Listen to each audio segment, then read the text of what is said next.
let me start by telling you I absolutely did not want to write a book. And I spent 20 years telling people that I did not want to write a book. Some of you know my career was to travel around and do talks and meet with different leadership teams and all of that. After almost every meeting, I would have somebody ask me about this book. And the reason why I never wanted to write a book was, as I worked my way through my career, I'd read many, many books, and I always thought to myself, I'm not going to do what other people do.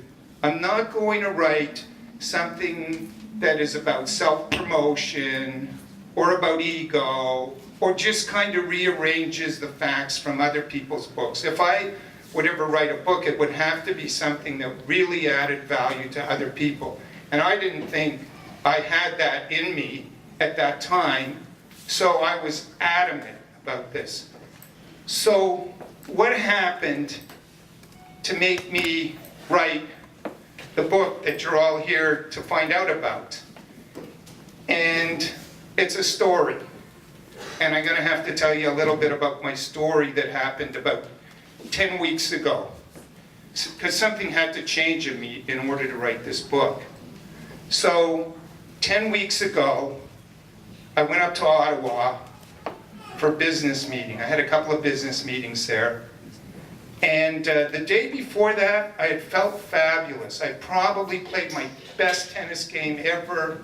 I was in heaven. My wife actually complimented me on my tennis game, which you know is an extraordinary event. And I flew up, and at that first meeting, I had such a terrible headache. I could not believe it. And as I came out of that meeting, I knew I couldn't carry on with the day, and I knew I had to get to the hospital. But I figured, how bad could it be? Anyhow, I went to the hospital, and over about 10 hours of tests, they did a CAT scan, they did a MRI. I kept getting this news that was worse and worse, until at the end of the day, after 10 hours, they told me I had 2 tumors in my brain. They were growing very quickly. And if I was lucky, they said that they would do the operation in Ottawa for me within the next 24 to 48 hours. It was that serious. And, you know, I had to say to them, thank you very much, but I have to go home. And I knew that when I went home, I was going to have quite the time, because I was going to have to explain to my wife, my children, my friends, my family, my sisters, everything that was going on, and I was going to have a lot of very, very difficult, hard conversations in that week. But I promised myself that if I had to go through this, I was going to be incredibly calm. I was going to make the most of every conversation, every discussion that I had with everybody. I was actually going to try to leverage this situation to have some very important conversations that I thought I needed to have to express myself. And I also said that I was going to handle this with a lot of dignity and even elegance, if I could possibly do that, in order to demonstrate to the people around me how to deal with very difficult situations. So that then leads me into telling you about what happened when I had my operation. And the reason I'm telling you all these parts of the story is you have to start to understand my state of mind as I was going through all of this, because as I was doing this, I was starting to change my way of thinking. So it's kind of interesting. When I was finally, in the hospital and I was about to go in for my operation, just before I fell asleep, I glanced up at the door. And who was at the door? My mother, who had been dead for maybe 15 years, and she came to the door and she smiled at me. And then my uncle, one of my favorite people, came to the door just behind her, and he said to me, "I'm here to encourage you." And I fell asleep, and I felt fantastic. I was so happy. I was actually thinking, I'm happy to be going into this operation and having seen these guys again. And then I came out of it, I don't know how many hours later, but I came out of it in a moment that was just incredible. I came out of it, and I was at my daughter's wedding with all my friends around me, and everybody that is here that was at the wedding will remember how fantastic the music was, and we were dancing away. And I actually had my wife, I wasn't dancing with her in a traditional way, I had her in a bear hug, and everybody around me, and I honestly thought, oh my God, I am so happy, so incredibly happy that if my life ends right now, it's worth it. This 1 minute with my wife and all my friends around me. So it was fantastic. I came out in almost bliss. And what then happened was, so I spent a couple of hours, and then the story starts to deepen. So I went to sleep, got up, and I was up all night long, 8 hours. And as I remember those 8 hours, it went like this.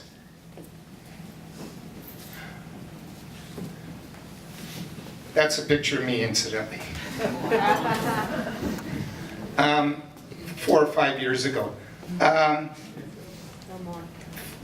Or more.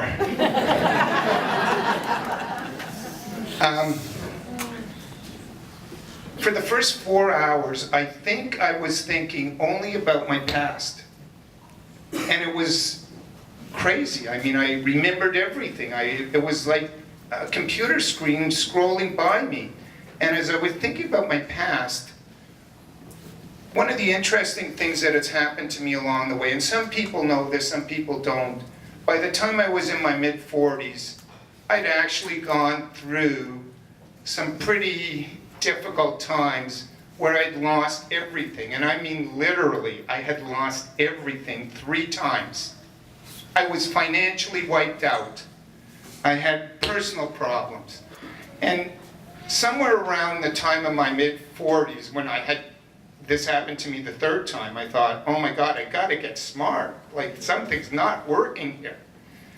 And I really embarked on a huge journey to change myself. And that was physical, mental, the way I thought, what I did, everything. And I just pursued it with an unbelievable passion.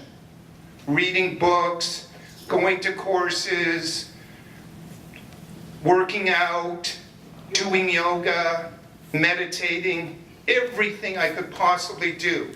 I was fanatical about it, but I knew I had to be fanatical in order to change. So as I worked through that, I became a very different person. And the other part of that evening was, I spent 4 hours thinking about, well, what type of person am I going to be moving forward? And some of you have seen that email that I sent about being version 8. Yeah. Some weird way I came out of that thinking, I'm going to be version 8, Dan version 8. And then as I kind of thought through version 8, kind of began to realize that that was a very special number. I mean, it goes 8. So it fully loops, it doesn't end, and there's a balance between it. And then I began to understand that Chinese really think it's a very important number because it means limitless opportunities and things that you can do in life. So I began to reposition the way I think about myself and going forward as this version 8, which then led me into a lot of other things. I want to give you the scientific explanation, but I don't believe the scientific explanation is the only part of that. But if you look up there, you see your right brain or your left brain. And the left brain is the side where you have your analytical, logical thinking side. And your right brain is the side which is creative and full of intuition and emotion. And where they actually operated on me was the key spot for creativity, limitless thinking, and opportunity, right at the very back of my brain there. And I actually believe that because I'd done so much work for so many years, they struck an area where things were in pretty good shape, to be honest with you. So, as this happened, I started to notice with people that were coming to visit me, like, I kind of shifted, like I was able to talk to them in a completely different way. And we were coming into like unbelievable conversations, and I was quickly realizing things about people and making comments and asking questions that were unbelievably insightful and creative and all of that. And I kind of thanked the powers to be for that and didn't take credit for that myself. And then, after about 10 days, I woke up one night at 2 o'clock in the morning, and I was drawn to the other room, and I just started writing. And I wrote for like 4 or 5 hours straight. And at the end of that, I put it down and I thought, that seemed to be pretty interesting. And I figured that was the end of it. It was something that I needed to sort of say. The next night, I woke up at 4 o'clock. I had to jump out of bed, and I started writing again. And I wrote till 11 o'clock in the morning for 7 hours straight. And then I had breakfast, and then I went back, and I wrote till like 4 o'clock in the afternoon. And the book that you see out there was written like that. Like it was written every day I got up in the middle of the night. I kept writing to people. It's pouring out of me. It just poured out of me. It was like I didn't even have control over the words that were said. And then later on, as I started to show people it and actually conceived of it being a book and asked for people to edit it, there were not any words that were changed. So what you see there is something that I don't know where it came from, but it came from a different place. It was not changed. Only the grammar was edited, none of the words or none of the content. So that book has become very important to me, and it's very important to me because it's not about myself, it's not about my journey, it's about concepts and ideas that I think are out there to help people. And we called it a guide. So it's meant to, to cause people to think about it and have ideas in their own personal life. And why we're doing this book launch, and what I would like to ask you all to do, it's a guide. Like, we want to get it out there.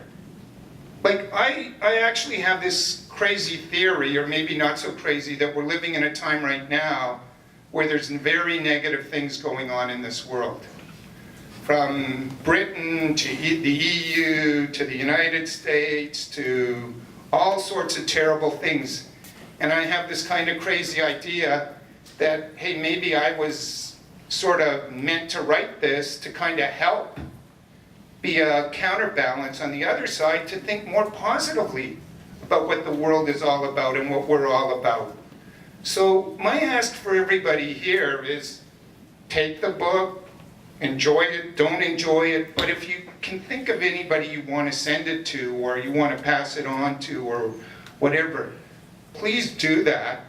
It's not a book to make money. It's absolutely the opposite. And we are going to put it on Amazon, or I think it is on Amazon. If there's any money that comes out of it, we'd absolutely contribute it to a charity. And the whole thing is just to help people be better. I mean, to me, that's the whole point of my life, is to help people be better. So, you know, if you can help us with that, we would appreciate it. And I have a few other words I want to say, but I'm going to leave that to the end. And I'm just going to turn this over now to my close buddy, Larry, and he's going to talk a little about his role in this book and the importance of what he has to say. So thank you.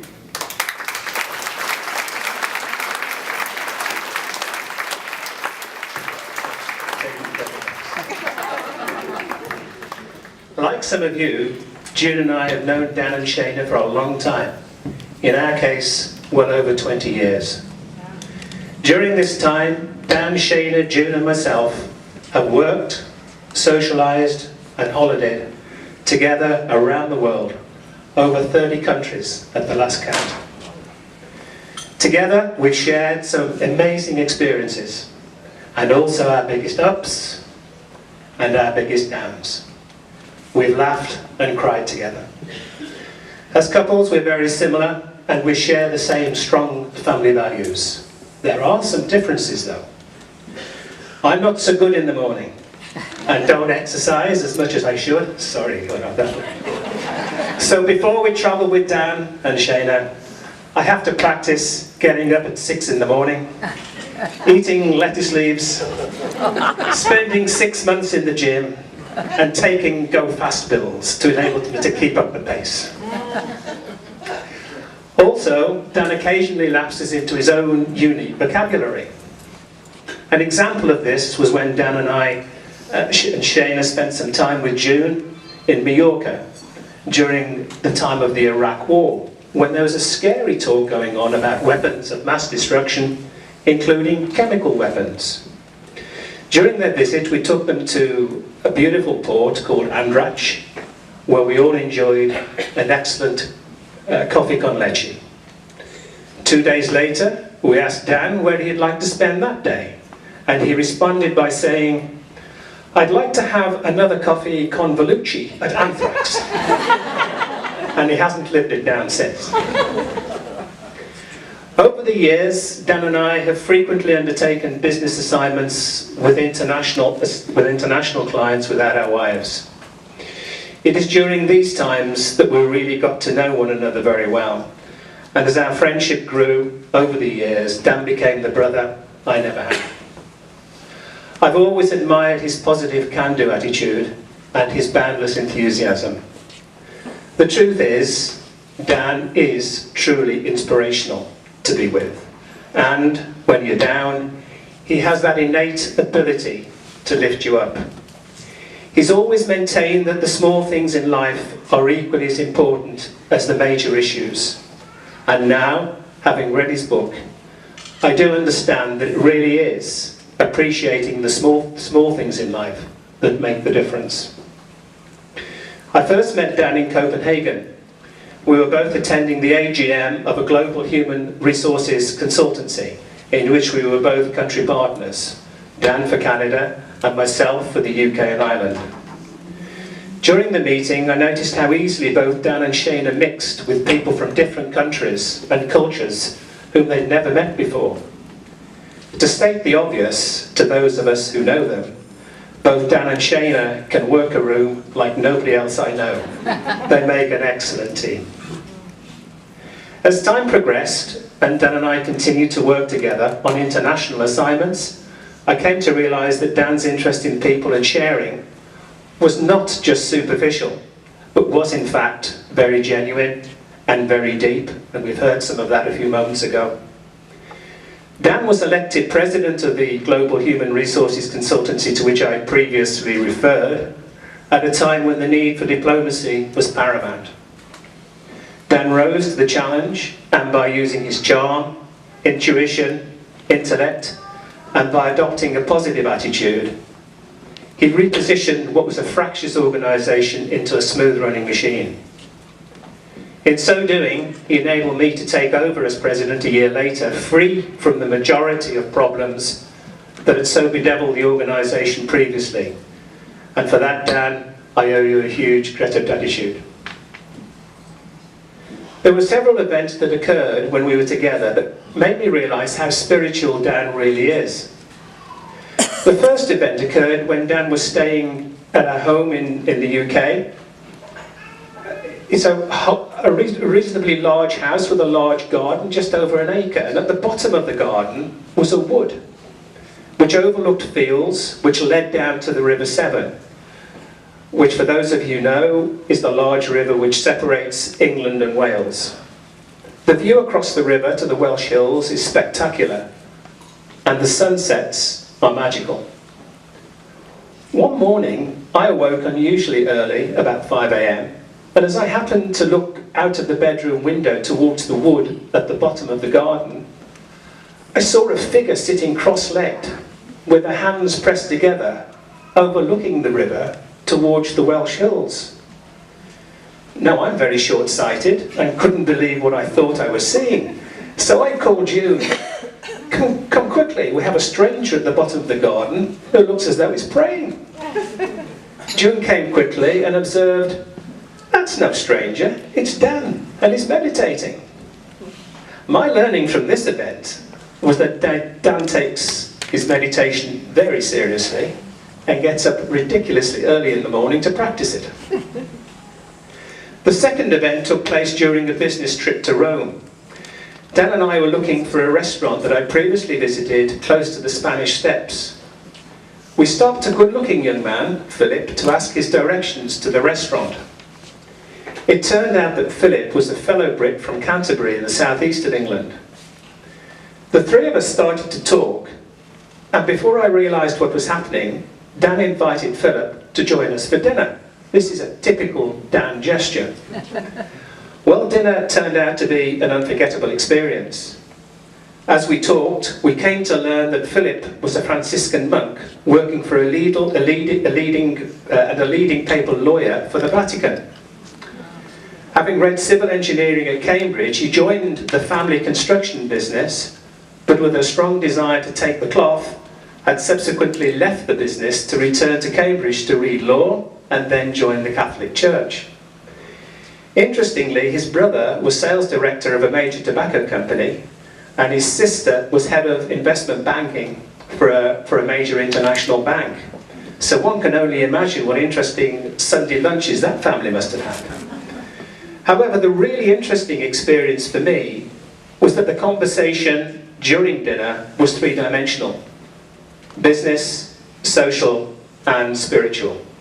And it was Dan's spiritual contribution that was so impressive.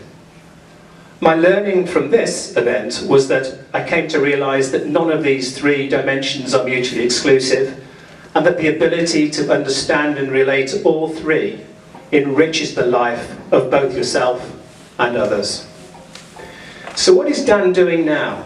Well, Dan progressed from running the Canadian office of a global human resource consultancy to become a very successful master coach, master facilitator, and organisational consultant, and a leading light in his chosen field. He has his own very successful business and works, as he said earlier, with the boards of major blue chip clients around the world, providing them with the benefit of his life experiences and learnings gained over the years on major issues which include organisational effectiveness, transition, and change management. And so to Dan's latest endeavour, and the reason why we're all here this evening: the launch of Dan's book, The Way to Enlightenment in the New Millennium. For those of us who've already had the privilege of being able to read the book, it reflects Dan's life story and his philosophical approach to human existence, through which is found enlightenment. The book is beautifully written and reflects Dan's positive attitude and desire to want to share his experiences for the benefit of others. When you read it, you're in for a real treat. Now, as we all know, behind every successful man, there is a woman. Shayna is Dan's rock, fiercely loyal. Shayna's been totally supportive throughout the time she and Dan have been together. And for this, I know Dan considers himself to be truly blessed. And finally, friends, and on your behalf, it gives me immense pleasure to say to Dan, thank you for inviting us all to your book launch, and we wish you and your book the greatest possible success.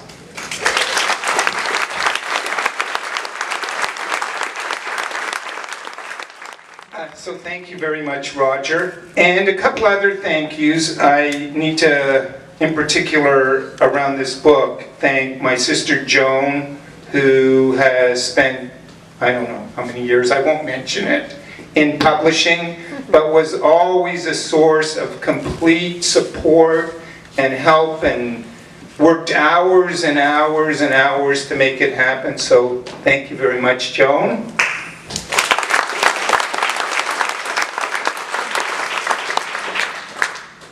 I have on the other side of me a very special lady that takes care of everything on the operational side, and she is amazing.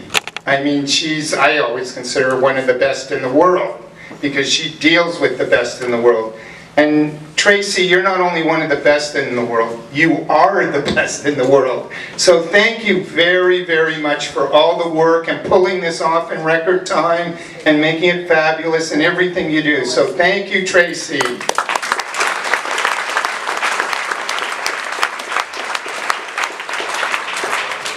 So the third woman I have to mention, because I want to go home with her tonight, is this beautiful lady over on the side here, Shayna.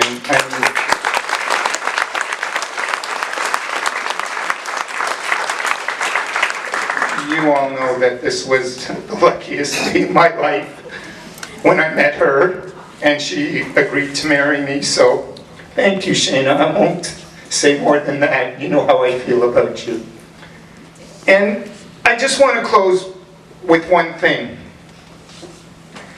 Many, many years ago, in 1993, which was 23 years ago, I went to train to become a certified yoga instructor. I spent a long time getting to this point, and I went off to Hawaii for 10 days to get my certification. We did 8 hours of yoga every day. There was a yogi there who never talked to anybody. He oversaw the whole course. And in the morning, we would go every day at 4:30 a.m. to the cliffs to do 2 hours of really strenuous exercise. And I happened to be walking with him on the trail down. And I can't really remember the question I asked him, but he did say something to me. It was the only thing he said in 10 days. And what he said was, I have 3 sentences that completely tell you how to live your life if you want to live a happy, successful life. And here are his 3 sentences. Bless the moment, trust yourself, and expect the best. He didn't say seize the moment. He said bless the moment. Be in every moment. He said trust yourself, your intuition, who you are at the end of the day. You know what is right for you. And the last thing he said was, expect the best. Be optimistic. Be positive about what life has to offer you. And I took those comments and I've lived my life by that every day. And now that I have this situation, I intend to follow that every day, whatever is left for me. So thank you all for being here.